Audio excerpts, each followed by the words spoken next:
Liver chestnut colour, this one, and beautifully turned out. Look at those lovely plaits. He was a good winner at 2. His 3-year-old form a little bit less good. Okay, now let's have a look at Shadow of Light, because he was last year's champion 2-year-old. He ran in the Guineas and he came there with such a good run, but just tired late on, suggesting that the drop back down to 6 furlongs would be right up his street. So this race shapes very well for him, and it's from the Appleby yard. We discussed this earlier in the day, that it's been a while since their last Royal Ascot winner, and this week they've been hitting the crossbars a couple of times, but hopefully Shadow of Light can prove his brilliance over the 6 furlongs and give them a nice winner. He's quite relaxed still, and he looks in really good condition. Number 10 was just having a bit of a jump around last time he came past us. The Soldier's Heart is a bit of an outsider here. He's got the wraps on in behind. He obviously just catches himself with his hind shoes. That's a little layer of protection. Also from the same stable is Arabian Dusk. She's one of a few fillies in here, getting on her toes, but she's a good strong type, and she's getting better as she gets older. She's got a lot of power in that hind end. She is on her toes a little bit, but she's settling back down. Now 20, this is the American Raider. This is She's So Spicy. She's trained by Jose D'Angelo, who trains out of Gulfstream Park. He was a former leading trainer in Venezuela. Sheen Murphy picks up the ride because Qatar Racing have bought into this one. Now, I'm trying to work out, she's either quite sweaty or she's had a little bit of a wash down, which wouldn't surprise me. Just trying to keep her nice and cool. She's won her last 3, including a grade 3 at Churchill. She does tend to lead, so watch for her to be really quick out of the stalls. However, she is drawn in 2. We'll discuss that on the podium. So we've had one beaten favourite this afternoon. What's going to happen to the second one? Shadow of Light in the Commonwealth Cup. Of course, he was the champion 2-year-old last year. He ran in the Guineas when Mikel Barcelona rode him because William Buick opted for ruling court. He took his time, but he showed a huge turn of foot down into the dip to come from the back of the field to the front. He reached a top speed of 40.72 miles an hour, which was quicker than any other horse in the race. But when they met the rising ground, he faltered in the last 100 yards, and that's why he's back here in the Commonwealth Cup. But I do believe there is one big question mark for him, and that is the fact that he is by Lope de Vega, and is he going to handle the rattling quick ground at Ascot? It has to be a concern. I think if I had a wish today for Charlie Appleby, he's had to watch those Godolphin winners. He's been so delighted and graceful and so on, and he hasn't had a winner at the Royal Meeting since Naval Crown. Actually had a 1-2. It's called the Platinum Jubilee then. That's some time ago, 3 years ago tomorrow. Is Shadow of Light going to produce the goods here? I really hope so. If he handles this good to firm ground, then I think he's the class act in the field. How big an if is that, Meg? Lope de Vega, is that a big if? Well, it is, yeah. I mean, often they do prefer juice in the ground, and a lot of his best 2-year-old form was with soft in the description, probably by chance, the races that were planned out for him, and that's where he went. But he ran with huge amounts of credit in the Guineas when probably didn't quite stay, but look how well that has actually worked out. It was an unbelievable race, wasn't it? And he wasn't beaten far by Field of Gold or Ruling Court. He's just a class act for me. He's a fascinating horse, isn't he? Because, you know, they tried to stretch him. He showed a wonderful change of gear down into the dip, and he's sort of that perfect mould, isn't he? If he can handle this, you know, when he goes over to the Breeders' Cup at the back end of the year, possibly he's going to be stretching out to the mile again. But Sprint Division at the moment, he's ready for the taking. Is he a yes or a no, Jason? Are you in his camp or against him? He's a yes. He's a yes. Okay, let's go down to Luke. There's some really, really exciting horses down here. Now, the first one I saw was actually the favourite, Shadow of Light, who to me looks like a sprinter. He's short coupled, he's very, very strong across his quarters. Let's have a look at a few of these. Obviously, with these very fast horses, they come down pretty slow. Here's Arizona Blaze just in front of us here with David Egan on board. Again, he's going to be coming out of stall number 20. He's a horse who likes to make the running if he can. Will certainly be very, very handy. And look, he's a nice big type of horse. He's just got, you see, he's just got on his front legs. You just look down there. He's just got some vet wraps on. That's just sometimes they get sore heels from the all-weather gallops, and that will do just so that he doesn't rub himself there. But he looks absolutely exceptional. He really does. But not too much longer. The loading process is underway. First one to go forward is Time for Sandal. Luke, you give your seal of approval to Shadow of Light that he looks a sprinter. The Royal Ascot betting ring is backing him to the exclusion of everything else. 6-4 from 2-1 Shadow of Light. Jonquil 11-2. Babouche 6-1 and even bigger if you shop around. She's So Spicy out to 11-1. Big Mojo 12-1 along with Whistle Jacket. 16-1 Ides of March and 20-1 Bar. But it's all the light, all the shadows. Shadow of Light 6-4. Yeah, that's reflected in the exchanges as well, Brian. Shadow of Light very, very strong here.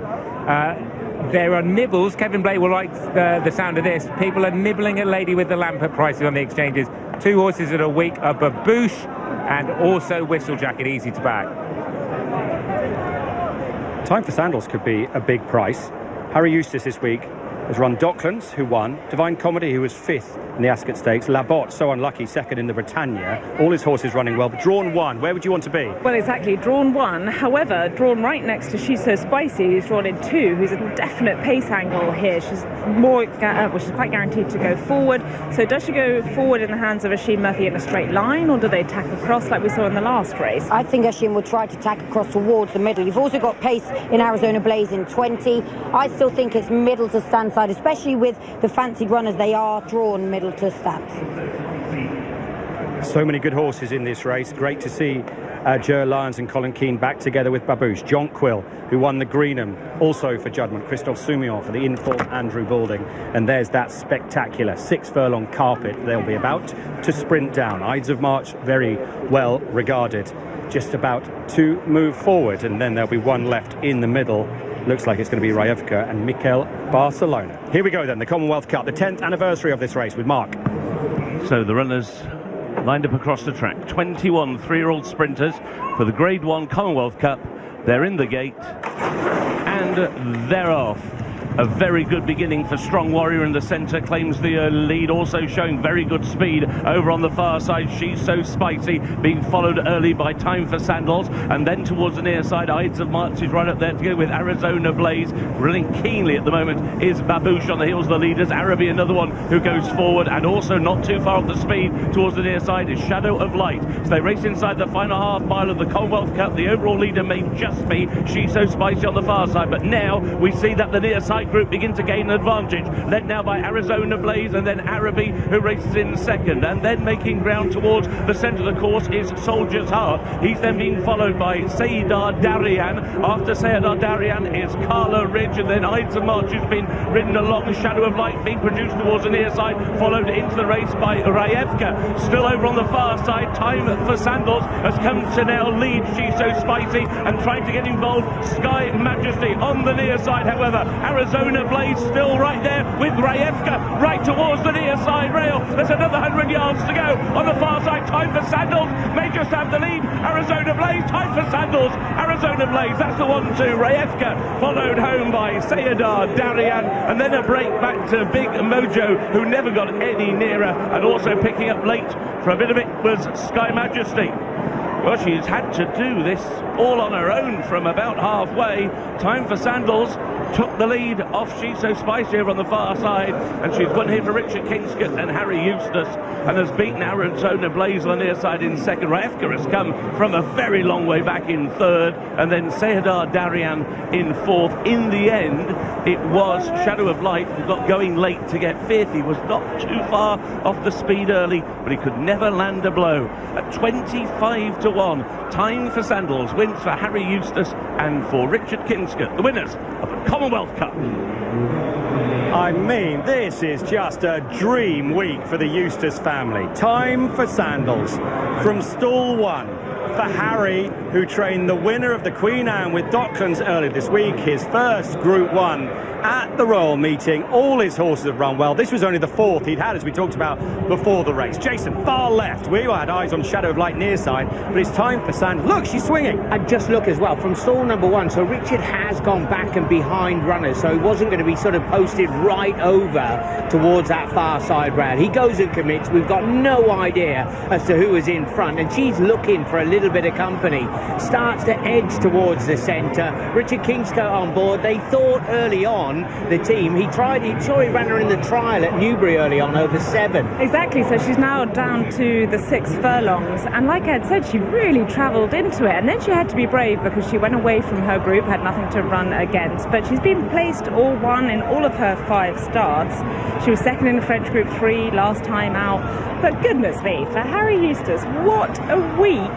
He wins the Queen Anne Group 1, and here he is winning the Commonwealth Cup, and having brought just a small team here to Ascot as well. I saw James on the way in today and I said, come on, you haven't had a winner for a couple of days. Now look, amazing. Away and gone from the jockey camp. Time for sandals, Meg. Yeah, I must say this is amazing for Richard Kingscote as well. You know, we've seen him on the big stage a couple of seasons ago, and he probably hasn't had that Group 1 horse the last 2 seasons, and there you go, get a nice ride for an in-form yard, and it happens. And I think Richard was good here because, as you say, Jace, the filly drifts off her line when she gets a little bit lonely, puts his hands back on the reins, corrects her, one flick again in the backhanders coming any minute, and then she's battled down. She's been tough because she's been lonely. And he certainly knows about not sort of keeping a straight line from where he was. He's back behind runners, drafted in, and just edged as much as he dare left-handed before launching that final challenge. I suppose it was one of those races, wasn't it, where if Shadow of Light disappointed, then it was pretty open, and there were plenty in there with chances. But look how much it means to all the team, and here is Harry, there's Tess. They can't quite believe it, I don't think. Look at that, lots of supporters here wishing him well. The celebrations, I think, are going to be great. So they should be. What a week. Yeah, sorry, Rich, did you want to say something to me? Go on. Not something for on air, I guess. No, all good. Tell me, you've been a little bit out in the wilderness since you won the Derby for Stouty in, 2022. This is going to mean an awful lot. I think it would mean an awful lot either way. I've had nice horses to ride, but since Sir Michael retired, this year was up in the air. It was always going to be a year of building back up. Had a nice bit of support, and delighted to get on a filly like her. Tell me about this horse, because for many of us, this will be a little bit of a surprise. Did Harry fill you with some confidence? Yeah, well, I think she has. Last year she was a very unlucky placed horse in the Super Sprint. She's progressed all the way through.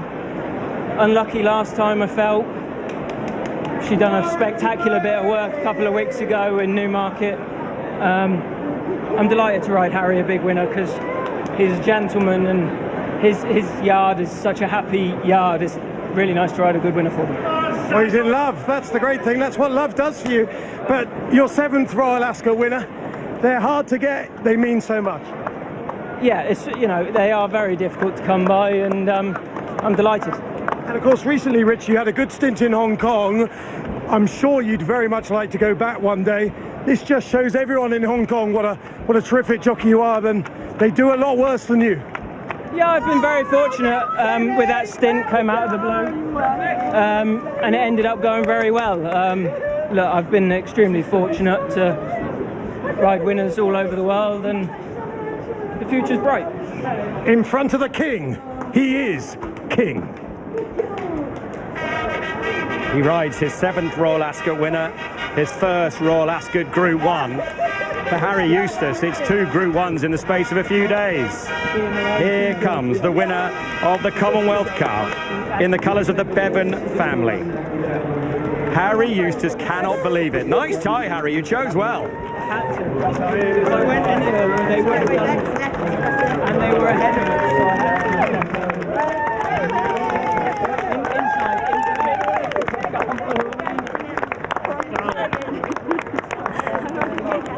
In the blue and white there, next to Harry's mum, Gay, his girlfriend Tess Keating, our excellent production manager, who somehow amongst all these celebrations has kept us all in order and everything's been booked. She's a phenomenon, brilliant at what she does. And the boyfriend's quite good at what he does too. Give it a punch, Richard. There we go. Bosh. Slightly lame one from some we've had. Harry must be just shaking his head. Extraordinary few days for the young trainer. So nice to hear about the happy camp, and Hayley in her quote yesterday talks about how they have the stable WhatsApp group. They're obviously very tight. Rebecca Curtis we saw leading up the horse they call Flip Flop at home. Flip Flop can run. And that's 2 from stall 1 winning today. They'll now get the photo. Kia Jarabchin must be getting increasingly frustrated. It's proud but frustrated, I think, for sure. Arizona Blazers ran an absolute stormer. He looked $1 million, but couldn't quite do it on the wrong side. And the draw, well, it's even more of a head scratcher now. How good is that? That means, you know, we were slightly concerned yesterday that one side was completely favoured. 2 races today. Well, definitely this one anyway. Low numbers to the 4. Immediate reaction about Shadow of Light, blaming the ground. The ground too quick for Shadow of Light today. Rishi? Well, it's a lovely scene here in the winners' enclosure. Everyone, obviously, as you can imagine, so happy. Tess, my ITV colleague, Tess, you have to help me here. We need to get this photo done and dusted. By the way, how was it for you? Unbelievable. I can't believe it. Brilliant. Now I'm going to try and get that. Harry's obviously just throwing a little bit of water on Typha Sandals, making sure she's nice and cool. The photo is going to be done, and then we will step in. Obviously, James is here, Harry's dad. This must be a very proud moment for his mum and dad. And here we go for the photo. What a performance from this filly on the far side as well. Another horse drawn on the far side. That's something to talk about. But I'm going to jump in. Harry, if it's okay to come over now. You got the photo, okay? I kept getting called for, so I think we're okay, yeah. Okay, talk me through it. Well, it was very smooth in that we'd planned to follow the American horse. Prior to today, the draw was a concern, and then obviously Carl's filly came out of 1, and it gave us the confidence just to, you know, stick to our side, stay there. We didn't have much choice anyway, but yeah, she'd just been training very well, and we didn't feel we'd seen the best of her just yet, and that, you know, good strong pace to aim at was what she needed. So great ride by Rich. Delighted he's won on her. It's fantastic. Yeah. Queen Anne on Tuesday, the Commonwealth Cup on Friday. What's that like? I don't know. I don't know. It's not landed. I mean, it's the hardest place on earth, this place, and you know, they just arrived in very, very good shape all the way through. They've trained super all year, and yeah, that's all credit to the staff at home. They do all the hard, nitty-gritty bits, whichever way you want to say it, and you know, just turned up in perfect shape. So. And when you came here at the start of the week, with the runners that you had, and obviously you had a Divine Comedy, etc., running well, what were the expectations? Well, you know, you've got to be very careful with Ascot, because you know, if you start getting your hopes up, you know, it tames you very quick. So we knew we had good horses coming in good form, and then we needed the racing luck, and we got it luckily. Yeah. I just want to bring in the man to my left. I presume he would be one of the most proud of all people here. Don't go anywhere, Harry, just go anywhere. Unbelievable. James. Yeah. That's what a week. Honestly, it's like magic. It's like a dream. You know, it's just been absolutely superb. You did pretty well as a trainer yourself, but what is it like to have this experience? Well, do you know, it's so wonderful, because you know, that really was a marker. The Queen Anne was a marker because the 2 boys are competitive, and David obviously did really well in Australia, but he's now got to emulate his uncle, who did train a Royal Ascot winner from Hong Kong. Cape of Good Hope won at Royal Ascot at York, won the Golden Jubilee, or whatever it was called then. Saturday. So now David's got to try and emulate that and come here and do that. And Harry's got to try and win a Melbourne Cup. He nearly did. He won a Bendigo Cup and got in the Melbourne Cup last year. So it's just ridiculous. What is it that, and I know that most people are too modest to give a genuine answer, but I'm going to hope that you do. What is it that you think that you would have instilled, and obviously Kay as well, instilled in these boys to help them be a success? I think if we did anything, we just instilled a work ethic in them, and I hope we did that by example rather than with a long tom. But we were lucky from day one. They loved the whole thing, and so in the holidays they would ride their pony on the heath. Had a brilliant pony that taught them both a lot, but they were in the tack room at breakfast time. Those days you had time for breakfast, no one does it. And they learnt an awful lot in the tack room, and they just loved it. And they both knew what they wanted to do. We were wrong as parents. We tried to make Harry go to university, and he went to Edinburgh for 2 years, enjoyed himself immensely, and then dropped out and went to Australia and worked in racing and hasn't looked back. And Harry worked for some unbelievably good trainers, but one of them was sadly the late Christophe Clement, who we knew when he was Luca's assistant. And we emailed him and said, who does Harry go and work for in North America? And he said, well, me, of course. And he was a lovely, lovely man.